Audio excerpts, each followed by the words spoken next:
Well, welcome to town.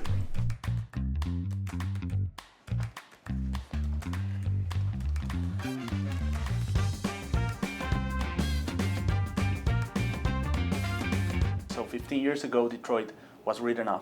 The city was bankrupt, crime was high, and thousands of homes stood empty. Today, people call it one of America's biggest comebacks. What was the single most important step that put Detroit back on the road to recovery? Well, I think we changed politics in this city. When I ran in 2013, for years, the mayors had fought with the council, the city had fought with the suburbs, Detroit had fought with Lansing. And I ran a different kind of campaign. I went to people's houses every night and just sat with them in their living rooms and said, we need to have a city where everybody's valued, everybody is welcome. We dropped the us versus them politics. And really, for the last 12 years, City Council has supported what we've been doing, whether it's building a new Jeep factory, whether it's rebuilding the riverfront, whether it's removing the 47,000 abandoned houses. I think the business community has learned, you come invest in Detroit, it's the easiest place to build. Detroit was also called one of the most dangerous cities in America 12 or 15 years ago. Now homicides are at their lowest since the 1960s, and shootings and carjackings have dropped. Yeah. What worked? What do you think it worked? It was the more police, it was programs like Project Greenlight, it was more community outreach. And how do you answer those critics who said the approach was too tough? Well, people in Detroit don't think it was too tough, but the year I got elected, we had 750 carjackings. 15 times a week, somebody stuck a gun in one of our citizens' face and stole a car, usually senior citizens at gas stations. Now, we're down to fewer than 2 a week. We've cut it by 90%. We did a few things. We added more police officers, Project Greenlight. The businesses, 1,000 businesses now have green light, so if you try to carjack somebody at a gas station, we have almost 100% certainty of catching you, which has caused people to make very different decisions. And we've got a great violence initiative program with the local groups that are plugged into the community that are giving our young people alternatives to getting into trouble. And when you put violence prevention together with more cops and smarter enforcement, you can change the trajectory of your city. But we're very proud. We've got the fewest homicides, fewest shootings, fewest carjackings since 1965, and it's continuing to drop. And Mayor, one of the biggest stories here in the city is the housing. Yeah. The success that you have Yeah. with this. And when you came back into office, Detroit had nearly 50,000 abandoned houses, Right. burned out buildings, and today the number is close to zero. Right. How did this massive cleanup and what some call a broken windows approach change how Detroiters saw their city and how outsiders viewed it? So when I came in, the land bank owned 47,000 abandoned houses. But a lot of those houses were structurally sound. People moved out because the house next door was burned down. So what we did was we demolished the burned out houses, and then we sold the good houses on a website, which is buildingdetroit.org. You can buy a house today. We auction 3 houses a day, every day. More than 12,000 vacant houses have been fixed up and families moved back in. And so the key was we saved every house that could be saved. We knocked down the ones that couldn't be saved, and we've gone from 47,000 abandoned houses to less than 2,000. Before I leave office, it'll be less than 1,000. And Mayor, you were the first white mayor in nearly 40 years in Detroit, Right. leading a mostly black city with a history of division. Right. How did you build trust and bring everyone together? And what lesson does that hold for other mayors all over America? Well, for 9 years, I ran the Detroit Medical Center, which is the 8-hospital system here. And we treat 300,000 Detroiters in our emergency rooms. So everybody in Detroit had a very good feeling about what I had done running hospitals, and we created the highest standard of care for residents. So when I ran for mayor, people in Detroit knew me, but I ran differently. I said to Detroiters, invite me to your house and I'll show up. And every night somebody would call and say, come over. I'd drive myself. I'd sit in the room.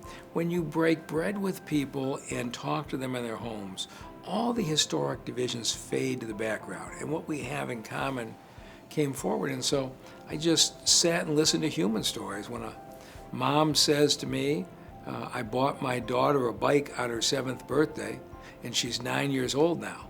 but the bike's been in the basement for 2 years because a drug house opened up down the street and my daughter can't ride her bike on the street. Those kinds of problems I had solutions to, and I think people in this city, they didn't really want to hear about the us versus them.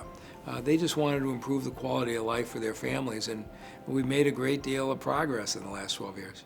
And Mayor, obviously one of the biggest drives in the economy here in Detroit is the auto industry, Right. and you got Ford to invest nearly $1 billion to restore the Michigan Central Station, and Dan Gilbert to move thousands of jobs downtown and invest hundreds of millions. Also, they were mentioning the thing that General Motors did with the green energy project. Right. How did you convince the big three and business related to the auto industry to put money back into Detroit? So I sat down with Mary Barra at GM and Bill Ford and with Sergio Marchionne, who was running what was then Fiat Chrysler. And I said to them, we haven't had a new plant in 20 years. What would it take for you to site your next parts plant in Detroit? And I just listened to them. They needed vacant land. I said, we have that. They need a fast permitting process, and I set up the fastest permitting process in the country. They needed no drama with City Council on their approvals, and City Council was great partners, and they needed a workforce. And so we started landing one supplier plant after another. Flex and Gate, which made parts for Ford trucks, was the first to open up, and when they went to hire 500 people, 16,000 showed up to apply. And that sent shockwaves through the manufacturing industry to say, Detroit is a great place to be. And ultimately, a brand new Jeep plant with 5,000 employees where we beat out the southern states to bring the jobs back to the Midwest. But we did it by listening to what the manufacturers needed and becoming the easiest state to build. And Mayor, why leave now? Many Detroiters say the job isn't done, and why step away instead of running for a fourth term? And how confident are you that the city won't slide backwards without you? Yeah, no, 12 years was what I think was long enough. Last year, Detroit led the state of Michigan with a population increase of 7,000. And when I came in, I said the definition of success is when the city is growing, not shrinking. It is growing now. We have $500 million in reserves, so it's in strong financial shape for the next mayor. I'm handing the next mayor not 47,000 abandoned houses, but 1,000 abandoned houses. And you're seeing the candidates running to succeed me are all talking about unity, representing everybody, building on the progress. I'm very confident the city's going to be in good hands going forward. And Mayor, Detroit is obviously still tied to the auto industry, and obviously the discussion with the tariffs and the discussions with Canada, for example, parts bring risks. Are you worried about Detroit's future growth, and what do you say to companies that want stability at a certain point? Yeah, I think the sooner the president resolves the Canadian tariffs, the better it is for the Michigan auto industry. Because as we sit here, you're looking across the river at Canada. The Canadian auto parts are a huge part of our assembly plant. So in Detroit, we have 3 assembly plants, 2 Jeep plants and a GM truck plant. And we have lots of parts coming from Canada. When you put a tariff on Canada, you put a tariff on cars assembled in Michigan. And it is hurting us right now. I know the governor has been to the White House and has talked to President Trump about this, but it is urgent that the Canadian tariff issue get worked out so it doesn't negatively affect our economy here. And Mayor, what do you say to those critics that says that maybe that combat helped downtown but left some longtime residents a little bit behind? How do you answer to those concerns, and what did you do to keep Detroiters who stayed part of the recovery? Yeah. So, of course, I was elected by Detroiters who stayed. 200,000 people moved out of Detroit in the 10 years before I got elected, almost entirely African-American working families with school-aged children. That's who moved out. I got elected by the people who stayed, and I've been fighting for the people who stayed for the last 12 years. But the University of Michigan showed that since I've been here, that wealth of homeowners in Detroit has grown more than $4 billion. The property values of people who stayed in their homes and stayed have doubled or tripled in every neighborhood of this city. And so there's 600 block club presidents who have been a huge part of Detroit's recovery, and they would strongly disagree with the idea that they haven't made significant progress in their neighborhoods. And Mayor, obviously every city is different, but if a mayor of another struggling city called you and asked, how did Detroit do it? What's the one piece of advice that you will give him? I said, you have to end us versus them politics. This country's politics is toxic. And it is holding us back in Washington, it's holding us back in Lansing, and it used to be holding us back in Detroit, but I think Detroit's an example of what happens.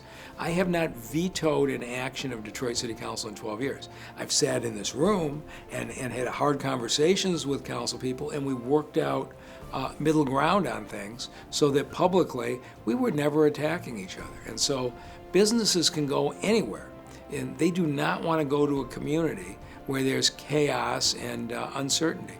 And so I would say to anybody, I look at JP Morgan Chase, biggest bank in America, has invested $200 million into Detroit. And Jamie Dimon would say, we created an environment where it was easy to invest and easy to build.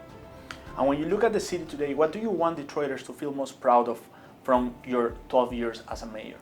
The pride is back. People are proud of this city. When visitors come in from out of town now, Detroiters take them down and show them the riverfront. They take them to the train station. They take them to the Joe Louis Greenway. We have a long way to go, but we now have a riverfront that's a unifying site for everybody in Detroit. It's remarkable here on weekends to see people of all ages, all backgrounds, all incomes, all together enjoying our city. And that's what I wanted to do. I wanted to build one city for all of us. And Mayor, this is the final question. Well, obviously your decision to run for governor as an independent has upset many people in Michigan, mostly Democrats, and some say it says that could split the vote, giving Republicans a chance to win. Why take that risk, and how do you respond to critics who say this move could undo the progress you've made here in Detroit? Yeah, so the state of Michigan, our fourth grade reading levels have been declining for 25 years. We're now 44th in the country. In fact, they just released the updated reports yesterday, and the reading levels in Michigan dropped again. That is a result of Republicans and Democrats fighting with each other in Lansing for 2 decades. On the economic development side, we are being hurt by the Republicans and Democrats fighting on what our economic development policies are. It would have been a lot easier to get elected governor as a Democrat. But then I'd have been part of the problem, because when you win as a Democrat in today's toxic environment, all the Republicans are against you because you tried to beat them in their legislative races. And I finally looked at this and said, we have to end politics as usual. I'm not running to tell anybody to leave the Republican Party or the Democratic Party. I'm running to get the two parties to work better together. While there are some Democrats who are angry with me, there are a lot more people in this state who come up to me and say, I've never been all one party or the other. I'm really glad somebody speaks for me now.